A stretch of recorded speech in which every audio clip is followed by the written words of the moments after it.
Tapi setiap kali polisi melontarkan pertanyaan tentang Gemma, tentang adiknya, Tony ini hanya memberi satu jawaban singkat. Hai, wassalamualaikum warahmatullahi wabarakatuh. Terima kasih sudah klik video ini. Gimana kabar kalian malam ini wae? Semoga selalu berada dalam lindungan Allah Subhanahu wa taala dan selalu bisa berkumpul dengan orang-orang tercinta wae ya. Keluarga dan para sahabat dekat kita itu adalah harta yang sangat luar biasa sekali. Semoga kita ini bisa selalu rukun dengan orang-orang terdekat kita ini semua. Nah, kenapa aku mengatakan hal ini, Wak? Karena kasus yang akan aku ceritakan malam ini betul-betul mengiris hati. Sebuah kasus penghilangan nyawa yang melibatkan seorang artis asal Inggris dan didalangi oleh orang terdekatnya. Parahnya lagi, Wak, sampai kasus ini selesai si pelaku tuh nggak ngerasa bersalah sama sekali itu loh, ya Allah. Nah, penasaran gimana kisah selengkapnya? Jadi tanpa berlama-lama kita langsung masuk aja ke ceritanya ya. Check it out.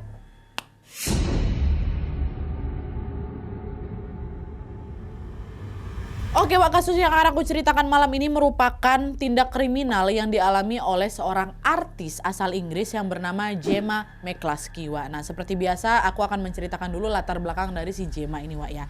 Jadi, Gemma Rose Veronica McCluskey ini atau yang lebih dikenal dengan nama Gemma McCluskey lahir di London, Inggris pada tanggal 5 Februari tahun 1983. Dia ini adalah anak bungsu dari 3 bersaudara, Wak. Bapaknya namanya Anthony, ibunya bernama Pauline, dan 2 abangnya bernama Tony dan juga Denny. Dia perempuan satu-satunya.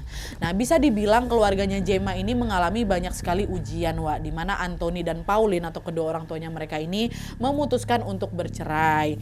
Nah, sejak saat itu Gemma dan juga abang-abangnya atau abangnya yang bernama Tony memilih untuk tinggal bersama ibunya, sedangkan abang yang satu lagi yang namanya si Denny itu aku nggak nemuin tuh informasi apakah dia tinggal sama bapaknya atau dia tinggal sendiri gitu. Aku nggak nemu informasi yang jelas. Dia ini tinggal sama abangnya dan juga ibunya. Abang yang namanya Tony ya. Nah, lalu beberapa tahun setelah bercerai, Wak, Pauline atau ibunya ini didiagnosis mengidap tumor otak. Pauline pun harus berkali-kali itu masuk ke dalam rumah sakit ya kan. Gemma merasa punya tanggung jawab untuk merawat ibunya, Wak. Sementara Tony atau abangnya ini justru cenderung cuek dan malah terjerumus dalam penyalahgunaan obat-obat terlarang. Nah, semua masalah itu tentunya membuat Gemma ini harus melewati hari-hari yang berat. Tapi untungnya Gemma ini bukan orang yang gampang menyerah, Wak. Di kalangan orang-orang di sekitarnya, Gemma ini dikenal sebagai orang yang sangat ceria, dia sangat supel, dia sangat baik hati, dia sangat suka menolong, dan juga dia ini pekerja keras. Sejak kecil Gemma ini memang sudah terkenal pekerja kerasnya, Wak. Dimana di tahun 1997 pada saat Gemma ini masih berusia 14 tahun, Wak, dia sudah memulai karirnya dengan menjadi seorang artis.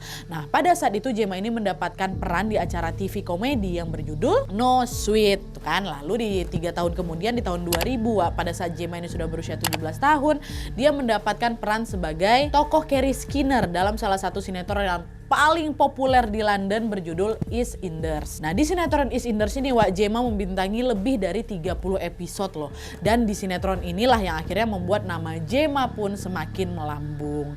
Nah, tapi, Wak, setelah kontraknya di EastEnders ini selesai atau habis, entah kenapa Gemma ini jarang dapat tawaran job lagi itu loh.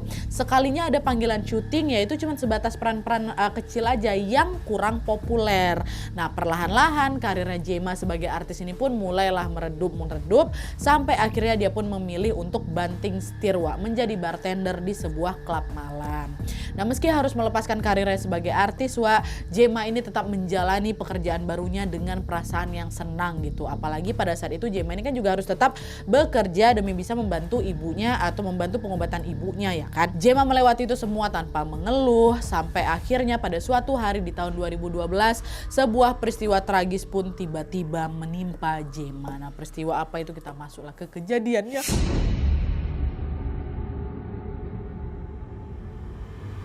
Nah, jadi ceritanya, Wak, pada tanggal 29 Februari 2012, Gemma yang waktu itu sudah berusia 29 tahun lagi menghadiri acara pembukaan rumah sakit yang ada di London. Nah, kebetulan anak dari temannya Gemma ada yang tampil, Wak, sebagai pengisi acara di pembukaan rumah sakit itu. Gemma pun inisiatif menawarkan diri untuk membantu mendokumentasi acara tersebut. Lalu keesokan harinya di tanggal 1 Maret 2012, Gemma bilang kalau dia ini mau pergi menemui seseorang teman yang ada di luar kota. Dan ini adalah kontak terakhir yang Jema lakukan bersama orang-orang di sekitarnya, Wak. Karena beberapa hari kemudian teman-teman Jema ini mulai sadar kalau Jema udah nggak ada kabar. Mereka pun saling nanya lah ini kan ke teman-teman yang lain, ada nggak nih yang kontakan sama Jema, ini kok chat terakhir aku kok nggak dibalas, aku telepon kok nggak diangkat, kok HP-nya mati kayak gitu kan. Iya sama aku juga udah lama nih nggak dengar kabarnya si Jema, terakhir aku chat nggak dibalas, aku telepon juga nggak diangkat, si Jema ini lagi kemana ya? Nah, terus ada temennya bilang, loh bukannya terakhir tuh kemarin dia datang ke acara pembukaan rumah sakit ya? Terus kan katanya juga besoknya dia mau keluar kota nih, mau ketemu sama kawannya. Iya memang aku juga dengar kayak gitu, tapi habis itu dia nggak ada kabar lagi, nggak tahu kok lagi si Jema ini pergi kemana, kata mereka.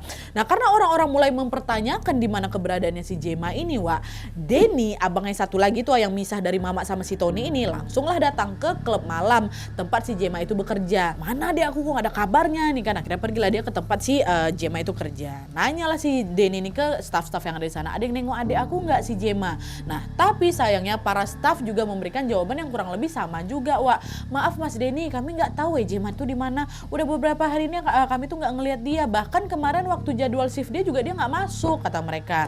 Nah jawaban dari para staff-staff itu pun yang akhirnya bikin si Denny ini khawatir, Wak. Akhirnya pada tanggal 3 Maret 2012 Denny dan juga Tony, abang dia yang satu lagi itu, pergilah ke kantor polisi untuk melaporkan adik perempuan mereka yang tiba-tiba menghilang. Nah pada saat pertama kali menerima laporan hilangnya si Jema ini, Wak, polisi nggak ngerasa khawatir atau kayak gimana-gimana gitu, enggak. Mereka bilang, udahlah Jema itu kan udah dewasa nih mas-mas. Orang dewasa kan memang sering tuh tiba-tiba menghilang karena ya memang lagi pengen nyendiri aja mungkin. Jema mungkin memang lagi pengen nggak diganggu sama kalian mungkin. Tunggu aja lah, siapa tahu nanti bentar lagi dia pulang, kata polisi kayak gitu. Iya juga sih kalau misalnya dipikir-pikir kan. Akhirnya mereka sabar lah tuh balik ke rumah nunggu. Ditunggu punya tunggu sampai 24 jam kemudian, Wak, Jema ini masih belum juga ada kabar. Lalu pada saat polisi ini mencoba melacak jejak digitalnya si Jema, Wak, barulah di situ polisi ngerasa khawatir karena mereka tidak menemukan aktivitas si Jema sama sekali, Wak. Nggak ada riwayat panggilan telepon, SMS, transaksi bank, dan semua aktivitas di sosial media juga berhenti sejak tanggal 1 Maret 2012. Jadi si Jema ini bukan hanya menghilang di dunia nyata aja, tapi di dunia maya juga dia menghilang gitu loh, nggak ada kabar, nggak ada updatean sama sekali. Nah sadar ada yang nggak beres di sini, Wak, polisi pun langsung lah di sini baru melakukan penyelidikan. Nah penyelidikan hilangnya Jema ini dimulai pada tanggal 5 Maret 2012, Wak. Pada saat itu poster-poster yang berisi informasi tentang hilangnya Jema pun mulailah itu dicetak dan disebar juga di mana-mana kan. Dalam waktu singkat berita ini pun langsung geger. Seperti sudah aku bilang tadi, Wak, Jema ini kan pernah mendapatkan peran penting dalam sinetron yang pernah viral kali kan, yang pernah populer kali di sana kan. Alhasil banyak juga orang yang pasti juga mengidolakan si Jema ini. Lalu pada saat mereka tahu si Jema ini menghilang tuh ya mereka langsung berbondong-bondong juga nih, viral juga lah waktu itu kan. Mereka pun akhirnya mencari si Jema dengan menggunakan tagar atau hashtag Find Jema dan selalu memantau update terbaru dari kasus hilangnya si Jema ini. Nah sehari setelah penyelidikan itu dimulai, Wak, tepatnya di tanggal 6 Maret 2012, Tony, abangnya Jema yang tinggal bareng si Jema ini, menerima serangkaian panggilan telepon misterius dari orang yang tidak dikenal. Nah si penelpon ini bilang ke si Tony, kalau kau mau melihat Jema dalam keadaan hidup, maka kau harus membayar uang tebusan sebesar 2 juta pound sterling. Katanya 2 juta, kurang lebih 40 miliar, kata si penelpon ini. Nah denger itu panik lah si Tony kan, kau ini siapa? Jangan main-main, kau cepet kau kasih tahu di mana adek aku mau bicara sama si Jema, kata gitu. Jema udah aku kurung di kamar dan semua pakaiannya udah aku lepas. Kalau kau mau bicara sama Jema, bayar dulu uang yang aku mau, bayar 2 juta pound sterling itu, kata si orang ini. Nah adanya telepon misterius ini, Wak, langsung membuat si Tony ini yakin kalau Jema adik aku diculik. Nah dia laporkanlah hal itu ke polisi kan. Polisi pun langsung dengan cepat melacak nomor HP si penelpon itu dan akhirnya ketahuan, Wak, kalau nomor itu adalah milik seorang remaja laki-laki berusia 19 tahun yang tinggal di luar kota. Kita sebut aja remajanya namanya A kan. Nah setelah mengantongi identitas si A di tanggal 8 Maret 2012, polisi pun langsung mendatangi rumahnya si A ini untuk melakukan penggeledahan dan juga penangkapan. Tapi sesampainya di sana polisi dibuat bingung karena mereka sama sekali tidak menemukan keberadaan Jema, Wak. Dan pada saat mereka menginterogasi si A ini, Akhirnya terbukti kalau ternyata bukan si A yang melakukan panggilan misterius itu. Jadi sebenarnya panggilan tuh cuman tipuan aja, Wak. Nah, karena polisi tidak menemukan informasi apapun dari si A, ya udah polisi pun harus putar otak lagi ya kan untuk bisa melacak keberadaan si Jema. Enggak nih, bukan di sini gitu. Nah, bersamaan dengan itu, Denny, abang yang satu lagi ini juga terlibat aktif dengan segala upaya pencariannya si Jema, Wak. Sementara Tony, abangnya ini, abang saya satu lagi, lebih memilih untuk tetap berada di rumah karena dia tuh macam gak sanggup gitu loh menahan rasa sedihnya. Si Tony bilang, udahlah, aku akan memantau pencarian Jema dari rumah aja. Kalau sewaktu-waktu Jema pulang, akulah yang harus ada di rumah untuk menyambut dia, kata. Jadi akhirnya yang lebih sibuk itu si Denny, Tony standby di rumah ya.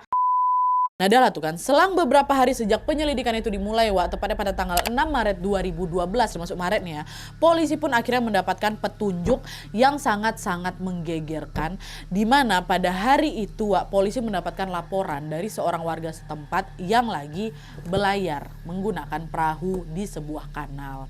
Nah, lalu pada saat dia berlayar beberapa jauh tanpa sengaja, perahunya ini nabrak sebuah koper yang lagi mengambang di permukaan kanal. Nah, tabrakan itu membuat si koper ini belum sempat dia pegang, belum sempat dia dekati, gegara ketabrak, terbukalah si koper ini. Dan betapa terkejutnya si orang ini waktu dia melihat bahwa koper itu berisi bagian torso manusia, ada torso ya, cuman bagian torsonya aja, bagian kepala, kaki, tangan nggak ada, tapi torsonya aja ada di situ. Polisi dan tim forensik pun langsung bergerak memeriksa temuan torso itu, Wak, dan ternyata di bagian punggung korban terdapat sebuah tato yang sama persis dengan tatonya Jema.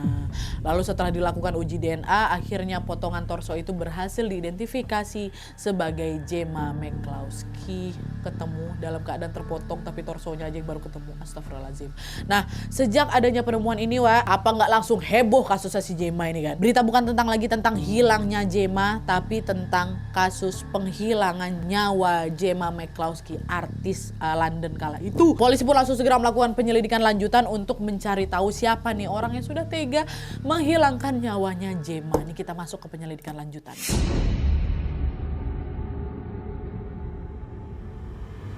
Kasus penghilangan nyawa yang menimpa Jema ini tentunya menjadi berita panas di kalangan masyarakat tua. Semua orang dibuat kaget, semua orang dibuat nggak percaya kalau artis yang dulu sering mereka lihat di TV itu ternyata sudah meninggal dunia dengan cara yang sangat amat tragis. Si pelaku bukan hanya menghilangkan nyawanya Jema aja, Wak, tapi dia ini juga sudah dengan keji memisah-misahkan anggota tubuhnya Jema. Bayangkanlah sama kalian kayak gimana, spiral apa waktu itu tuh. Nah, menanggapi hal itu, seorang psikolog forensik klinis pun mengatakan bahwa biasanya kasus penghilangan nyawa yang berujung dengan pemisahan anggota tubuh kayak gini itu pasti dilakukan oleh pelaku yang mengenal korban. Dan biasanya TKP tempat di mana kejahatan itu terjadi merupakan tempat yang diketahui oleh korban dan juga pelaku. Jadi dalam kasus semacam ini, Wak, antara korban dan pelaku ini biasanya memiliki hubungan dekat nih. Jadi bukan macam orang asing atau orang random, nggak mungkin. Ini pasti orang yang kenal dekat abis itu dihilangkan dengan cara kayak ini gitu biasanya. Nah, karena pelaku dari kasus yang menimpa Jema ini dicurigai sebagai orang-orang terdekatnya Jema, polisi pun segera langsung melakukan penyelidikan terhadap teman-teman dan juga keluarganya Jema. Lalu pada saat polisi ini mencari tahu latar belakang dari masing-masing teman dan juga keluarganya si Jema ini, Wak, mereka menemukan ada satu orang yang sangat mencurigakan, yaitu, coba bisa kalian tebak gak siapa? Tony, Wak. Tony, abangnya Jema yang tinggal bareng dia tuh. Loh, kenapa sih Tony, Nadia? Emang kenapa dia? Nah, jadi, Wak, pada saat polisi ini memeriksa latar belakangnya si Tony, polisi akhirnya tahu kalau Tony ini memiliki track record yang sangat buruk. Dia tuh sering mabuk-mabukan, sering bikin onar, kecanduan obat-obatan terlarang, dan juga Tony ini sering bertengkar sama Jema. Seperti sudah aku bilang tadi, Jema sama si Tony ini kan tinggal satu rumah kan sama ibunya mereka kan, sementara Denny yang memisahkan diri. Nah, lalu pada saat ibunya si mereka ini lagi ngedrop sampai harus bolak-balik rumah sakit, Wak, Tony ini malah bersikap cuek dan dia kan nggak ngebantu apa-apa ya kan, malah yang lebih fokus sama si sama si ibunya itu cuma Jema aja. Jangankan ngerawat ibunya, Wak, Tony ini malah lebih memilih untuk asik mabuk-mabukan dan memakai obat-obatan terlarang. Nah, hal inilah yang sering memicu kemarahan si Jema tuh, ya agak emosi juga lah adiknya kan, yang akhirnya bikin mereka ini jadi sering bertengkar. Bahkan dalam beberapa pertengkaran, Wak, katanya pernah si Tony ini hampir dicekeknya gitu loh si Jema nih. Nah, mengetahui hal itu, polisi pun langsung memfokuskan penyelidikan mereka terhadap si Tony. Dan pada saat mereka memeriksa CCTV di sekitar rumahnya, Wak, polisi menemukan bahwa di hari ketika Gemma menghilang, ternyata Gemma ini sempat balik dulu nih ke rumah. Nah kebetulan di hari itu yang ada di rumah tuh cuman si Tony, ibunya mereka memang lagi di rumah sakit. Nah itulah berarti besar kemungkinan Tony lah orang yang terakhir kali melihat Gemma, iya kan? Adalah tuh akhirnya dengan semua bukti-bukti mencurigakan tadi, pada tanggal 7 Maret 2012 Tony pun ditangkap, Wak, dan dibawalah ke kantor polisi untuk diinterogasi. Tapi setiap kali polisi melontarkan pertanyaan tentang Gemma, tentang adiknya, Tony ini hanya memberi satu jawaban singkat. No comment, katanya. Jadi kalau misalnya polisi nanya, apa kamu tahu tentang hilangnya si Gemma ini? No comment. Kamu pasti mau kan adik kamu yang sudah meninggal ini mendapatkan keadilan? No comment. Dan sekarang jawab jujur, apa kamu yang sudah menghilangkan nyawanya si Gemma? No comment. Itu katanya no comment aja terus. Nah respon Tony inilah yang membuat polisi makin curiga lagi lah. Nah tapi sayangnya polisi belum bisa menemukan bukti yang kuat, Wak, yang bisa menunjukkan kalau si Tony ini memang terlibat dalam kematiannya si Gemma. Akhirnya untuk sementara waktu Tony ini pun dibebaskan dan polisi kembali melanjutkan penyelidikan untuk bisa menemukan bukti-bukti baru serta mencari potongan tubuhnya Gemma yang lain. Soalnya kan baru ditemukan cuma si torsonya aja kan, Wak, sisanya nggak ada nih. Dah. Nah selama penyelidikan ini berlangsung, Wak, polisi terus memantau jejak digitalnya Tony. Dalam rentang waktu itu ternyata polisi mengetahui kalau Tony ini sempat beberapa kali ngirimin SMS ke nomornya Gemma. Isinya kayak gini, Dek, segera telepon Mas ya kalau kamu udah baca chat ini. Nanti malam kamu mau makan apa? Kamu masih kerja kah? Cepat pulang ya Dek, I love you, katanya kayak itu. Nah pada saat membaca pesan itu, polisi yakin kalau itu tuh cuma pesan abal-abal aja, Wak. Enggak, itu bukan tentang perhatian abang ke adeknya. Polisi udah curiga di situ. Kenapa? Karena pas polisi ngecek lagi riwayat chat-chat sebelumnya, di scroll lagi ke atas, Tony itu sama sekali nggak pernah bilang I love you ke Gemma, nggak pernah. Ya kok aneh nih, kok tiba-tiba aku baik kayak gini, ya kan? Dan selain itu chat-chat mereka ini juga sering isinya tuh kata-kata dingin gitu loh, macam orang lagi musuhan, yang ada kayak gitu isi chatnya. Polisi yakin kalau Tony mengirim chat itu ke Gemma hanya untuk pengalihan isu aja supaya polisi tidak mencurigai dia sebagai abang yang jahat. Tapi segala usaha yang dilakukan Tony ini ya sia-sia, karena tidak lama kemudian polisi menemukan bukti baru yang semakin memberatkan posisinya. Wah, bukti apa itu? Jadi pada tanggal 2 Maret 2012 atau sehari sebelum Tony dan Denny melaporkan hilangnya Gemma ke kantor polisi, Wak, Tony ternyata sempat memesan layanan taksi dengan nama Tom, ya kan? Nah lalu pada saat taksi ini datang menjemputnya ke rumah, rekaman CCTV menunjukkan bahwa Tony ini keluar dengan membawa koper yang kelihatannya berat kali, Wak. Tony itu kelihatan macam susah gitu nyeret si koper ini, Wak, sampai si driver itu nanya, Pak, apa isi koper itu kok kelihatannya berat kali? Tony bilang, oh ini isinya sound system, Pak, tolonglah Pak bantuin saya masukin kopernya ke bagasi, katanya. Nah dengar jawaban Tony, sebenarnya si driver tuh nggak yakin, Wak, kalau di dalam itu tuh ada sound system. Tapi karena si driver ini nggak mikir yang aneh-aneh, dia pun segera membantu si Tony untuk memasukkan ke dalam bagasi si koper itu kan. Lalu setelah semuanya beres, si driver ini pun langsung mengantarkan Tony ke alamat yang dituju, dan alamat yang dituju sama si Tony ini adalah sebuah jalan besar yang tepat berada di samping kanal. Sesampainya di sana, Wah, ada lagi rekaman CCTV yang merekam pergerakannya Tony yang terlihat menyeret koper sambil berjalan turun mendekati kanal. Ada terekam semua di CCTV, Wah, kau megang koper, kau berangkatnya ke kanal. Nah, semua bukti-bukti inilah yang semakin menguatkan dugaan kalau Tony memang terlibat dengan kematiannya Gemma. Semua buktinya sinkron, ya kan, Wah. Pertama, Tony terlihat keluar rumah dengan membawa koper. Sementara itu bagian torsonya Gemma juga ditemukan di dalam koper, ya kan, sinkron. Terus yang kedua, Tony memesan taksi lalu turun di dekat kanal. Sementara itu torsonya si Jenna juga kan ditemukan dia di kanal juga. Cocok juga, ya kan? Jelas ini bukan sebuah kebetulan, Wak, pasti ya. Akhirnya dengan semua bukti yang ada, tepatnya pada tanggal 10 Maret 2012, polisi pun kembali menangkap Tony. Kali ini Tony didakwa atas tuduhan penghilangan nyawa yang menimpa Gemma, adik kandungnya sendiri, Wak. Lalu nggak lama setelah si Tony ini ditangkap, polisi juga melakukan penggeledahan di rumah tempat Gemma dan juga Tony ini tinggal. Di dalam rumah itu polisi menemukan ada bercak-bercak darahnya Gemma di kamar mandi, pisau dapur, dan juga lemari. Tapi bercak-bercak darah yang ditemukan di rumah itu jumlahnya nggak begitu banyak, Wak. Padahal kita semua tahu kan, aksi pemotongan anggota tubuh kan seharusnya meninggalkan jejak darah yang pasti luar biasa banyaknya. Tapi kenapa darah yang ditemukan di situ cuma bercak-bercaknya cuma sedikit aja? Nah, hal inilah yang membuat polisi curiga, Wak. Apa mungkin pada saat si Tony ini memisah-misahkan anggota tubuhnya si Gemma, Tony menggunakan plastik sebagai alasnya biar darahnya nggak kesebar kemana-mana ya kan? Mungkin itu kan. Dan untuk membuktikan kecurigaan itu, Wak, polisi kembali menelusuri lagi tuh rekaman CCTV. Dan ternyata betul, polisi menemukan rekaman CCTV supermarket yang memperlihatkan Tony lagi belanja rokok, koran, sama kantong plastik besar yang biasa digunakan untuk ngangkut sampah tuh. Itu dibeli dari supermarket. Nah, semua bukti-bukti itu tentunya dengan jelas menunjukkan kalau Tony pasti terlibat. Tapi sampai di sini, Wak, polisi masih belum tahu pasti apa nih motifnya, gimana kronologi kejadiannya, dan apa yang menyebabkan si Gemma ini bisa meninggal ya kan. Diapain, kok apakan gitu kan. Dan FYI, Wak, dalam kebanyakan kasus mutilasi itu biasanya korban ini akan dihilangkan nyawanya dulu, baru habis itu kan. Nah, polisi yakin kalau Tony lah yang sudah ituin jasadnya si Gemma. Tapi polisi ini masih belum tahu nih apa yang sudah dilakukan sama si Tony sehingga si Gemma ini meninggal, atau apa yang dilakukan si Tony untuk menghilangkan nyawanya si Gemma. Entah itu ditusuk pakai benda tajam kah, dipukul pakai benda tumpul kah, dikasih racun kah, atau apa nih, polisi belum tahu.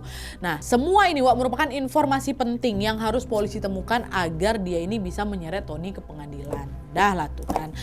Akhirnya untuk mendapatkan jawaban dari pertanyaan-pertanyaan tadi, Wak, polisi pun kembali menginterogasi Tony lagi. Polisi nanya lah ya kan, Tony, apa yang sebenarnya udah terjadi nih? Apa yang udah kau lakukan sama adik kandung kau sendiri, ha? Di mana kau buang sisa bagian tubuh lainnya, ha? Tony di situ jawab, saya nggak ingat, Pak. Saya nggak ingat pasti. Yang jelas di hari itu, di hari kejadian itu, Gemma emang sempat, Pak, balik ke rumah. Waktu itu Gemma ini agresif kali. Kami juga sempat berdebat. Gemma marah sama saya karena saya nggak sengaja bikin kamar mandi itu banjir. Waktu itu saya memang sempat pergi ke kamar mandi, Pak. Saya lupa matiin keran air, makanya banjir lah itu kamar mandi. Padahal cuma gegara kejadian itu, Pak. Cuman omongan si Gemma ini nggak enak. Gegara itu aja dia tega nyuruh saya minggat dari rumah, Pak. Bayangkan sama Bapak. Itu ya kesal saya. Tapi karena saya nggak mau ribut sama Gemma, akhirnya ya udah saya naik aja tuh ke lantai 2. Saya masuk ke dalam kamar. Napas saya nengok ke arah si Gemma lagi. Ternyata waktu itu Gemma udah berdiri di sebelah saya, Pak, sambil megang pisau. Dia mau nyerang saya. Dan, Pak, ini ya, hal itulah yang terakhir saya ingat. Setelah itu saya udah gak ingat apa-apa lagi. Itu kata polisi jawab kan, masa gue gak ingat apa-apa lagi? Tuh loh di CCTV kelihatan kau sempat ke supermarket belanja rokok juga, belanja plastik. Di rekaman juga kelihatan kau baru naik dari taksi, kau turun dari taksi, bawa koper yang sama juga, habis kau ke kanal. Masa kau gak ingat apa-apa? Masa kau yang ngelakuin ini semua yang kau gak sadar? Ya tapi memang betulan itu yang terjadi, Pak. Saya gak ingat apa-apa. Terakhir kali yang saya ingat, Gemma masih hidup. Saya juga bingung, Pak, kenapa Gemma tuh bisa meninggal. Dan saya juga gak tahu apa yang menyebabkan Gemma meninggal. Kayak saya amnesia lah, Pak. Katanya kayak gitu, Wak. Itu kata si Tony. Nah, karena apa yang diucapkan sama si Tony ini masih belum bisa menjawab misteri ini, atau misteri tentang bagaimana kronologi kejadian yang sebenarnya. Alhasil penyebab pasti kematian si Gemma tuh masih belum juga terungkap. Bisa-bisa dia bilang dia amnesia ya. Macam dia gak mau kasih tahu kronologinya tuh loh, Wak. Dia cuma terakhir bilang dia kesal gara-gara si Gemma ini marah-marah. Dia ngebanjirin kamar mandi, habis itu dia lupa, habis itu kayak gimana cerita saya gak tahu, Pak. Nah, sebenarnya, Wak, masih ada cara lain yang bisa ditempuh untuk bisa menjawab misteri tentang penyebab meninggalnya Gemma ini, Wak, yaitu dengan melakukan uji forensik pada jasadnya, ya kan? Tapi sayangnya pada saat itu, Wak, bagian tubuhnya Gemma yang ditemukan kan baru torsonya aja kan. Sedangkan bagian tangan, kaki, kepalanya kan belum ketemu sama sekali nih. Hal itulah yang akhirnya membuat tim forensik ini kesulitan dalam melakukan penyelidikan, Wak. Nah, akhirnya sejak saat itu polisi pun memfokuskan penyelidikan mereka dengan menyisir seluruh area kanal untuk bisa mencari potongan tubuh Gemma yang lain. Nah, akhirnya setelah dilakukan pencarian selama berminggu-minggu, Wak, usaha ini pun akhirnya membuahkan hasil. Alhamdulillahnya polisi berhasil menemukan potongan kaki dan juga tangannya Gemma dalam sebuah kantong plastik yang mengambang di kanal juga. Lalu di tanggal 9 September 2012 atau 6 bulan setelah Gemma ini dilaporkan menghilang, Wak, seorang warga setempat yang lagi membersihkan kanal juga tanpa sengaja menemukan ada kantong plastik yang berisi kepalanya Jema. Akhirnya tanpa membuang waktu lagi, semua potongan tubuh itu pun dibawalah ke rumah sakit untuk dilakukan uji forensik. Nah, setelah diselidiki atau diteliti, tim forensik pun menemukan ada luka fatal di bagian tengkoraknya Jema yang menunjukkan bahwa Jema ini sudah dipukul sebanyak kurang lebih 2 kali menggunakan benda tumpul, dan pukulan itu menyebabkan pendarahan di bagian kepalanya. Dan tim forensik ini menyatakan bahwa pukulan itulah yang menyebabkan Jema langsung meninggal dunia. Tuh katanya. Dan selain itu dari bekas luka di tubuhnya Jema, tim forensik ini juga meyakini bahwa Jema ini sudah dipisah-pisahkan sekitar 2 jam setelah dia meninggal. Nah, adanya laporan dari tim forensik ini membuat polisi mendapatkan gambaran kronologi kejadian yang lebih lengkap lagi. Lalu tanpa membuang waktu lagi, polisi pun langsung segera menyeret Tony ke persidangan. Nah, sidang perdana kasus ini dilaksanakan di tanggal 14 Januari 2013. Selama persidangan berlangsung, si Tony ini masih menyangkal semua perbuatannya. Dia bilang kalau dia ini betul-betul nggak ingat dengan apa yang sebenarnya terjadi di hari itu. Dia tetap kekeh bilang, yang saya ingat pada saat itu Jema datang ke rumah dan dia berkali-kali neriakin saya. Jema bilang, kau udah mau pergi nggak dari rumah ini? Kapan kau pergi dari rumah ini? Kau pergi nggak dari rumah ini? Kayak gitu. Saya kaget adik saya ngomong kayak gitu sama saya. Kok rasanya Jema ini lagi ngusir saya dari rumah orang tua saya. Saya betul-betul marah dari situ. Tapi habis itu saya udah nggak ingat lagi apa yang terjadi setelahnya. Betul. Saya udah berkali-kali kan bilang ke Pak Polisi, saya amnesia. Saya nggak ingat sama sekali. Dan untuk membuktikan ucapannya Tony, pihak berwajib pun mendatangkanlah ini tim medis kan ke persidangan. Dan di sana mereka semua membantah ucapannya Tony. Berdasarkan hasil pemeriksaan, Tony ini dinyatakan sehat walafiat sehingga dia diyakini sudah melakukan semua kejahatan itu dalam keadaan sadar. Apa? Orang kok sehat-sehat aja, kok nggak ada amnesia, pandai-pandai gua aja. Nah, adalah tuh kan akhirnya setelah melalui proses persidangan yang alot, di tanggal 30 Januari 2013, Tony pun dinyatakan bersalah atas penghilangan nyawa yang menimpa adik kandungnya Jema.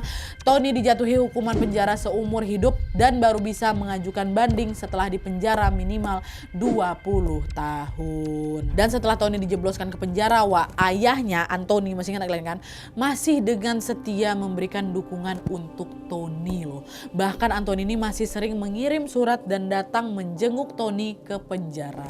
Awalnya memang hal ini menuai banyak sekali pro kontra. Kenapa sang ayah masih mau mendukung Tony yang jelas-jelas dia sudah menghilangkan nyawa adiknya sendiri, anakku yang lain, anakku yang terkecil, dengan cara yang tragis pula ya kan. Nah, menanggapi pro kontra itu, Anthony atau ayah mereka ini cuma bilang, Jema anakku sudah pergi. Aku sudah kehilangan satu anakku. Aku tidak mau kehilangan anakku lagi. Walaupun apa yang sudah dilakukan Tony ini sangat jahat, sangat salah, dia tetap anakku. Dia darah dagingku. Itu katanya, Dan selama bertahun-tahun Anthony ini masih selalu mengunjungi Tony dan masih selalu rutin mengirimnya surat. Sampai akhirnya pada suatu hari Anthony, sang ayah ini sadar.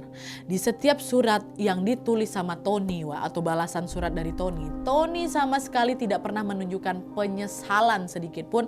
Bahkan Tony ini juga gak pernah menyebut nama Jema. Dia gak ada nyesel-nyeselnya, dia gak ada minta maaf yang gak ada sama sekali. Disitulah baru bapak kecewa kali. Padahal kalau misalnya Tony ini mau minta maaf dan menyesali semua perbuatannya, Anthony nih sang ayah ini bisa berbesar hati loh buat maafkan. Tapi sayangnya Tony ini tetap merasa bahwa dirinya itu tidak bersalah, dan sikap Tony yang demikian inilah yang akhirnya bikin Anthony pun muak dengan sendirinya, hingga akhirnya Anthony pun menulis surat terakhir untuk Tony yang berisi, Tony, ayah sudah selesai. Mulai hari ini ayah akan pergi dari hidup. Ya Allah, aduh merinding aku sedihnya. Oke jadi itu tadi kasus kriminal penghilangan nyawa yang menimpa Jema. Ini adalah salah satu kasus yang menurutku sangat-sangat mengiris hati. Sepanjang kasus ini tuh aku masih gak habis pikir tuh, kok ada kakak yang tega ngabisin adiknya sendiri. Dan bahkan gak cuma ngabisin aja ya kan, tapi ya Allah, dipisah-pisahkan tuh. Ya Allahu Akbar. Kira-kira apa yang dirasakan sama Tony waktu ngelihat wajah si Jema tuh loh waktu saat kejadian. Kok gak tengok muka adek kau tuh, kok sampai gak ada rasa sedihmu sama sekali itu lo ngeliat adek kok mati di tangan gue sendiri. Terus ditambah lagi, ya Allah, gimana lah perasaan orang tuanya ya. Siapa yang sangka kalau kedua anaknya yang mereka lahirkan, mereka besarkan dengan sepenuh hati ini malah berujung tragis seperti ini. Ya Allah, aduh gak bisa kebayang sih aku, astagfirullahaladzim. Marilah kita doakan sama-sama semoga keluarga yang tinggalkan diberikan kesabaran dan juga ketabahan sebesar-besarnya, dan semoga Tony dapat hidayah kok Tony, semoga ketobat kok Tony, dan semoga juga Gemma mendapatkan tempat terbaik di sisi Tuhan Yang Maha Esa. Oke. Wah, jadi ya gitulah dia ya kan, semoga sekian dulu videonya. Terima kasih banyak yang sudah menonton. Kalau kalian suka video ini, klik like-nya, jangan lupa komen di bawah dan ulang. Oke, Wak, jadi sekian dulu videonya. Terima kasih banyak yang sudah menonton. Kalau kalian suka video ini, klik like-nya, jangan lupa komen di bawah dan saran-saran untuk video selanjutnya. Jangan lupa nyalain notifikasinya supaya kalian tahu kalau aku upload video baru. And as always, jangan lupa untuk klik tombol subscribe supaya kalian sama-sama tahu informasi menarik dan menegangkan dari channel aku. See you next video, Wak. Bye.